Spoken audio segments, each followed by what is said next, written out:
Toot, peep, Thomas fans. Welcome to the 5th, that's right, episode of Sodorcast. The show where we talk about all things Thomas, except for All Engines Gone. Yeah, All Engines Go. Recently we've been reviewing the classic series of the show.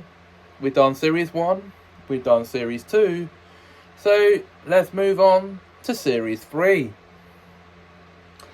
Which was released on TV between 1991 and 1992, the first series to be reviewed by Michelangelos, who would go on after this to do another 20 plus years of Thomas narrations. The 26 episodes in this series are a mix of stories based on the episodes based on the stories of the Reverend Wilbert Audrey and his son Christopher, and original stories by the creators of the show. Case in point, Henry's Forest was one created entirely by the show's creators.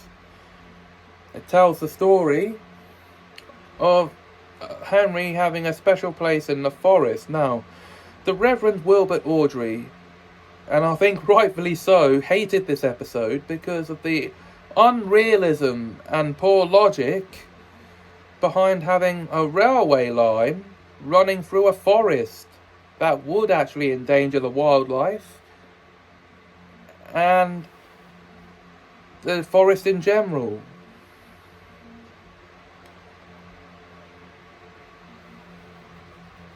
Now, some of the episodes in this season that personally stood out to me as favourites were Percy'S Promise. Now, this is actually the prequel episode, if you will, to Percy Takes the Plunge.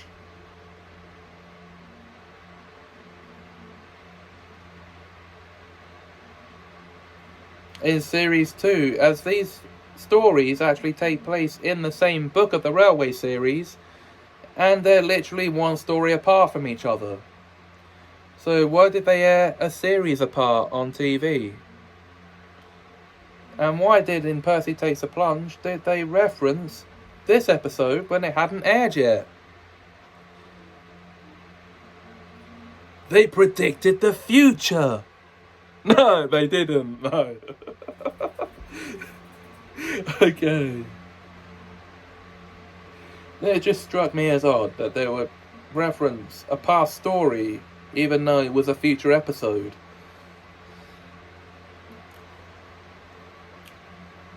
Donald's Duck. Now, this is where they find a duck in Donald's bunker. Well, in a nesting box under Donald's, after he teases Duck about quacking, because he never stops talking about being Great Western. Come on, Duck. You've been on the island of Sodor a year at this point, maybe more, and you're still boasting about being Great Western? Give it up, dude.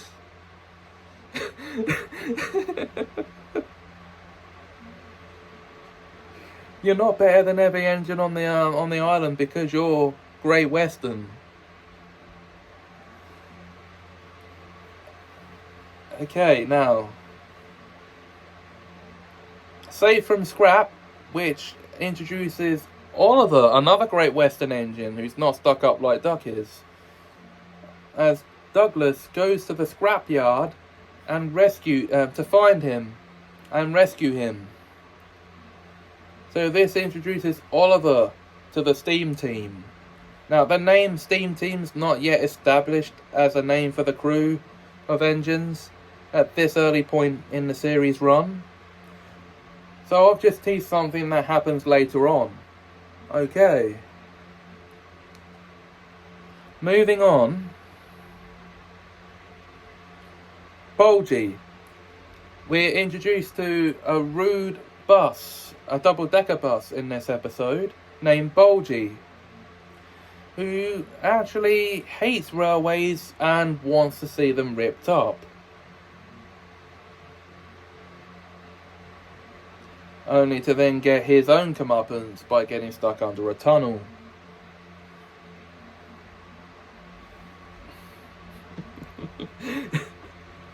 Okay. Well, stuck under a bridge even, sorry.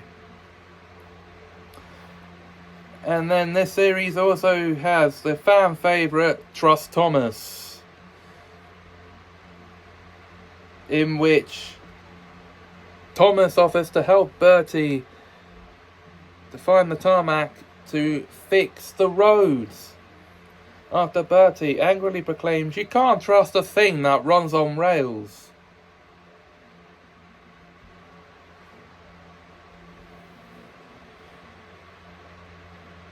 Other than that, we also have the comedy of Buzz Buzz, known as James Goes Buzz Buzz in the US. And this episode revolves around James trying to get a bee, or a horde of bees, off his smoke box. And after a bee burns his foot and stings James's nose. Yeah, there you go. Things go buzzy, buzzy, buzz, buzz. We're also introduced to Mavis for the first time in this series as well. Quite late in it, actually, almost by the end. Now, Mavis is a quarry diesel who's actually nice, unlike Devious Diesel. And nice diesels is something else we're going to see some more of later down the line.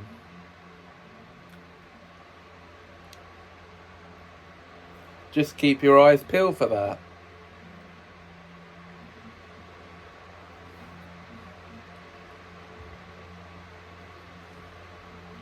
As well as being reintroduced to all of our favourite characters, we are also introduced, well, the city of Truro makes a guest appearance. Now, Truro is a city in Cornwall, and the city of Truro is a faceless steam engine who also has no dome.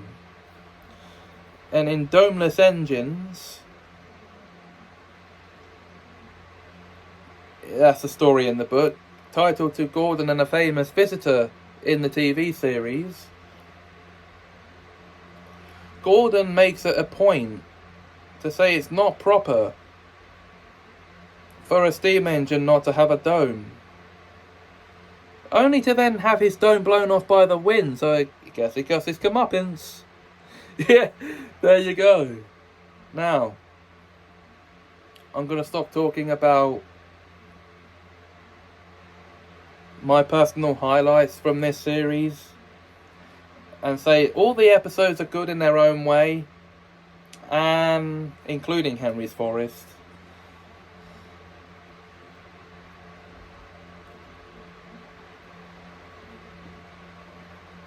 Michelangelo's narration for a first go around is also good. So you better get used to him being the narrator, because there's 21 years left of that.